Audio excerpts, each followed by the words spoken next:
Hi and welcome to this self-help video on the fear of flying. If you're watching this video but haven't seen the main series on anxiety and panic, please see this before starting this module. This module will not make any sense if you haven't seen the main series, as the rationale behind exposure therapy will not be repeated here. In this module, we will review specifically how to use exposure therapy to get rid of your fear of flying. Surveys tells us that the fear of flying is very common. About 10% are so afraid that they choose to never fly. About 25% get very anxious when flying, but they do so if they absolutely have to. This group often uses alcohol or sedatives to calm themselves. About half of all flyers get anxious once a while. In a way, the fear of flying is understandable. When we fly, we enter into a foreign world. One has to surrender all control and leave one's safety in the hands of the crew. You also need to commit to being locked up in a relatively cramped aircraft cabin. During the flight, the aircraft makes a lot of loud and varied noises that can be interpreted as indications of future catastrophes, as well as the plane's general movement and turbulence, etc. Also, airplane accidents get an extreme amount of news coverage. If something dangerous happens to a commercial airliner anywhere in the world, it's a good chance that you will learn about it. And today we know that our assessment of whether it's dangerous to fly is very influenced by how often we are reminded of dangerous events. And the opposite is true of the statistics of air travel safety, which gives us very little reassurance, even though it really should. Thus, one can form a totally wrong impression and conclude that flying is dangerous. And it's really not. For some, it's like they've always been afraid of flying, while for others, it's developed in adulthood, often after a frightening experience, like experiencing heavy turbulence. All in all, we can say that it's no coincidence that the fear of flying is as prevalent as it is. The starting point for doing exposure for fear of flying is the catastrophe thoughts that arises when you're anxious. Some are concerned about their general safety when flying, where catastrophe thoughts could revolve around the airplane crashing, an engine exploding midair, that something will start burning inside the airplane, a terrorist takeover, etc. The vicious circle looks something like this. One is generally uncertain whether the plane one is flying is really safe. Maybe you're in danger. So you get anxious. This anxious feeling reinforces the catastrophe thoughts that one really is in danger. The possibility of a plane crash might seem totally ridiculous while you were safe on the ground, but now, with the anxious feeling, it seems almost destined to happen. This can give you more anxiety, etc. You find yourself in a vicious circle of anxiety. Others aren't afraid of crashing or their general safety, but rather are afraid of the anxiety reaction itself. Anxious about anxiety. Here are some examples of catastrophic thoughts. The anxiety will never go away. That anxiety will make me lose control. That anxiety is dangerous for my body. That anxiety will get to an unbearable level. Or something like that.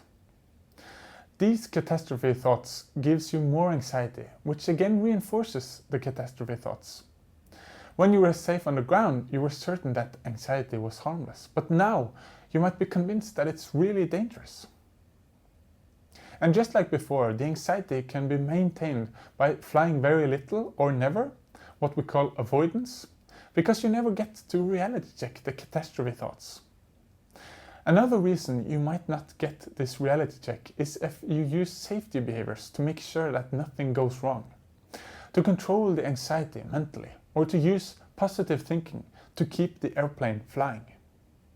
Here are some more examples of safety behaviors.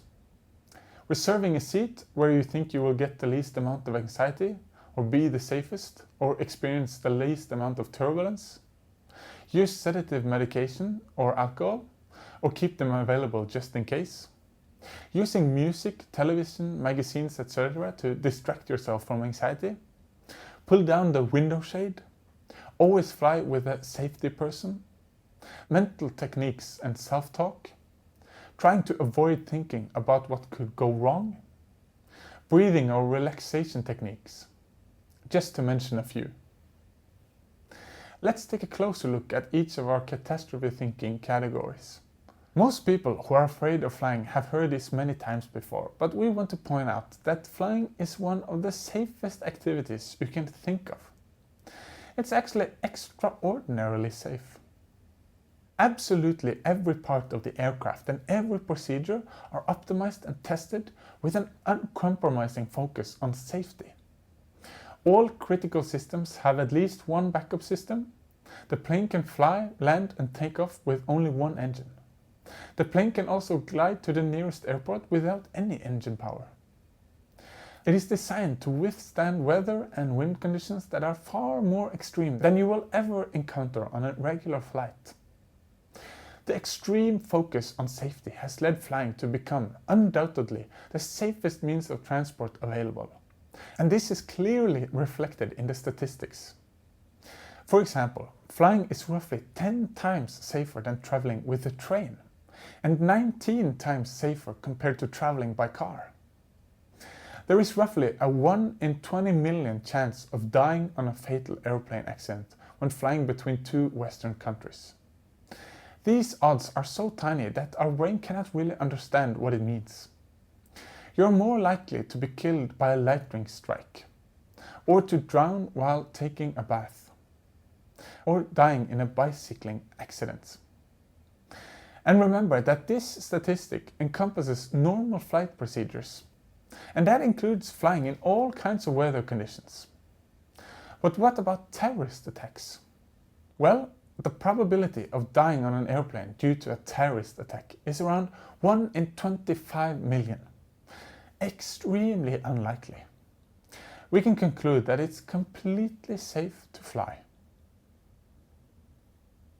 When it comes to being anxious about the anxiety or fearing the panic, we can apply the same arguments as we presented in the main series. To summarize, anxiety is in no way dangerous. It cannot cause you to lose control, or cause you to faint, or give you a heart attack, or suffocate you. The anxiety will always go down on its own, no matter what you do, and it will stay down in the long term if you're able to expose yourself without using safety behaviors. We can ask ourselves if it really matters all that much if you panic while flying. If a panic attack isn't dangerous on the ground, then it isn't dangerous while flying either. The plane flies just as safely if you have a panic attack. And you can use the panic to great effect by reality checking the catastrophe thoughts that arise with it. The best way to get rid of the fear of flying is to expose yourself to the anxiety without safety behaviors. In other words, you have to fly. There is no way around it. If you conclude that flying is not an option for you, then you can try to expose yourself to other airplane stimuli, like visiting an airport, looking around, reading about flying, etc. But sooner or later you have to take the plunge and book yourself a ticket. The tougher exposure you get, the more effective it will be. This is because tough exposure will give you more anxiety, which in turn will give you a stronger reality check. Since it's expensive to fly, you should strive to get the most out of each exposure trip. You should try to get rid of every safety behavior and do the opposite of what you feel like, seeking out the anxiety while flying. Here are some examples. Reserving a seat placement that scares you. Mentally envisioning the plane crashing or anything else you fear. Trying to panic the whole trip. Try to mentally force the plane into the ground. Visit the airplane bathroom if that makes you uncomfortable. Stare out of the window if that makes you uncomfortable, etc. Many ask themselves whether they should do some special tricks or have a special strategy in mind when they fly. Here the answer is a clear no, you should not. Anxiety-reducing tricks will only have a negative effect as they will serve as safety strategies, ruining the exposure. It's important that you don't do anything to regulate your anxiety. Ideally, you should try to do the opposite, seeking out and trying to increase your anxiety. The anxiety itself is the key to get rid of your fear of flying. It's best to cut out every safety behavior, but if that's not an option for you, then you can aim at reducing these gradually. But this is only if you find it absolutely impossible to put these away. Unfortunately, these will lessen the effect of the exposure and can even cancel out the effect completely. So getting rid of your safety behaviors should be a top priority. Now, the only thing that remains is to wish you good luck with your flying. Remember that you may want to re-watch this module and the main program several times to repeat the why and the how of exposure therapy. Also, please use our worksheet on exposure before and after each flight to get the most out of each trip. Good luck!